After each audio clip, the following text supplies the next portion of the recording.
FM News Talk 97.1. On-demand audio. Our next guest, you know the Department of Justice has just been persecuting anyone who would dare implement not only states' rights in upholding the law, their 10th Amendment rights in upholding state law when it concerns illegal immigration and criminals, but also the right that sheriffs have to properly run their communities and enforce the law in their own areas. And no one knows this better than Maricopa County Sheriff Joe Arpaio, who for the last several years has been he's been a beacon of light in this, and he's also served as a lightning rod for the Department of Justice, which has carried out a massive campaign against him, a political campaign against him, simply because he's trying to do his job in his area. And Sheriff Arpaio joins us on the line right now. Good afternoon, sir. Good afternoon. It's good to speak with you. I wanted to ask you because we had you on right when the Department of Justice started this investigation into you and saying that trying to enforce immigration law in your area and asking, having identification for immigrants to prove whether or not they're here legally. Oh, it was racially motivated, and they started this investigation into you. How long has this been going on now? Well, it started 100 days after Obama took office. Wow. All my critics say it started on the Bush, the mayor of Phoenix, ex-mayor, and some other politicians went to the Justice Department, but that doesn't mean I was under investigation. They get hundreds and thousands of complaints, but it really started, as I say, 100 days after Obama took office. Right. And they have not to date, at least nothing from what I have seen, and correct me if I'm wrong, but they haven't released any findings. No one really knows what they're doing. They just know they're investigating. Well, they had their big press conference here on December 15. Flew in 6 of them from Washington to do their big press conference with a 22-page report. It doesn't say much, right. But we're just asking them to let us know what the problems are. We've been giving them thousands and thousands of pages of documents, so it looks like it's politically motivated, especially the timing when they came down here. 2 days before they came down, that law, 1070, went up to the Supreme Court, and a few days after the press conference, I had a civil rights allegation against my office in federal court by ACLU. It was the same anniversary day of the Border Patrolman year anniversary. It was killed. Same time I'm meeting with people running for president in my office, Michelle Bachmann and Kane and Perry. And so it's funny that all this is happening at the same time. 2 hours after their press conference, Homeland Security took away all my authority in the jails, where I have 100 officers trained to check everybody coming in. So right. I can go on and on. So what is all this? We are working with them, trying to get it resolved, but we'll see what happens. I'm not going to surrender, I'll tell you that much.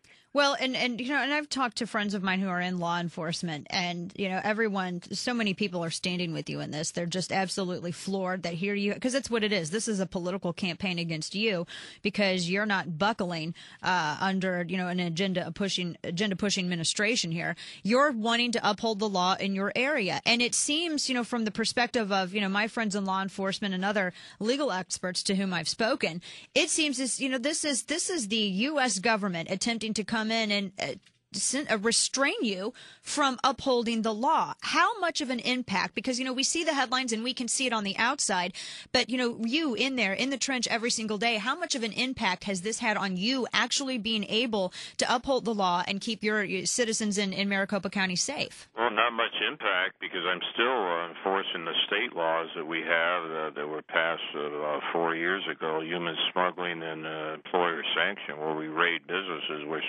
actually we're the only agency doing that in the state of Arizona.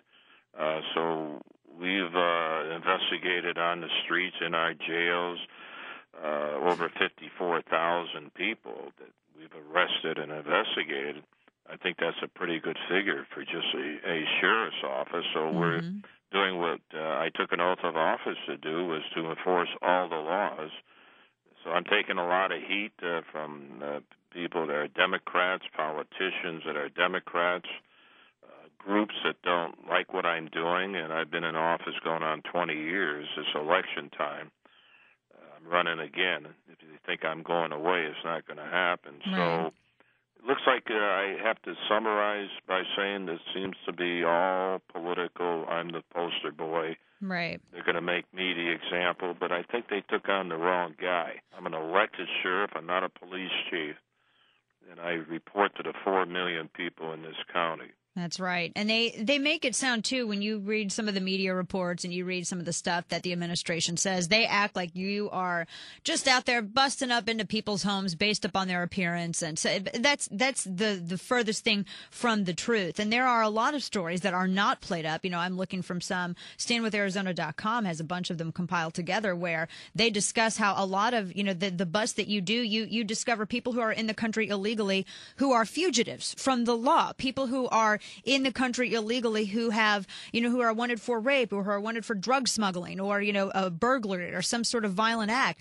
These, you know, they make it sound like every single person you bust is innocent, but that's not the case. And it never gets played up in the media. And I'm sure that that's really frustrating. Well, we raided 56 businesses, and the majority of people that we arrest working in those businesses, they may be dishwashers. However, everybody forgets they have false identification, which is a serious crime. So the majority of people we're arresting in the workplaces have fake ID. Nobody will talk about that. It's that I'm arresting dishwashers. Right. And also we seized about 6 tons of marijuana recently, not in one shop, but within a few cases. 13 of the dope peddlers, 13 out of 13 were all illegal. But nobody talks about that either. I'm the bad guy. I'm a racist. They can go on and on. People forget I was a regional director in Mexico City in South America, Texas, Arizona, Turkey. So I think with the U.S. Drug Enforcement. So I think I know where the border is. And I've always got along with foreign police officials, including presidents. Right. So this is just hype. They're going after me. Mm-hmm. I'm a senior citizen.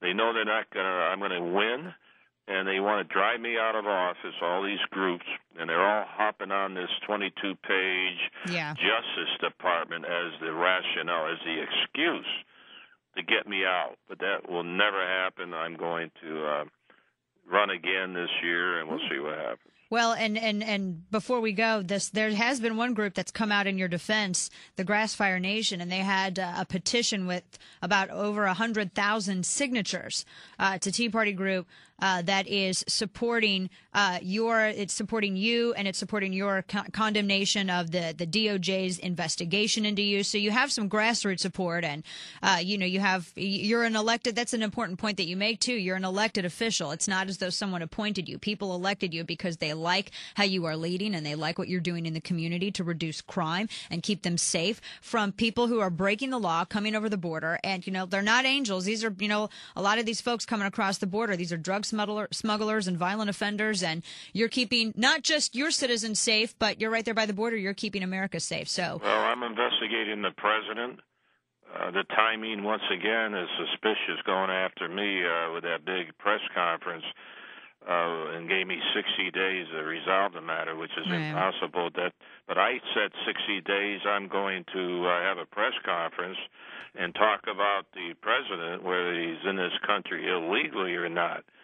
So on March 1, I'll be having a press conference on the president's the birth certificate. So we'll see what happens on that. But I'm sure I'm not well-liked in the top echelon of Washington. Oh, well, that's a different issue. But we appreciate your work, Sheriff Arpaio, for what you do to keep the border secure down there in Arizona. Thanks so much. Take care. Thank you. Bye. Bye. 866-455-9797. Yeah, I think they're two very different issues. I've never been a birther. I've never been a birther, and I've never been, that's Philip Berg. That was started by Hillary Clinton's people, by the way. I think that there's a lot more stuff to get Barack Obama on than that discussion. But I just wish that they would stay and keep their focus on the fact that they're trying to secure the border. Because he, like you said, he's an elected official. People want that border secured down there. That's why they elected him.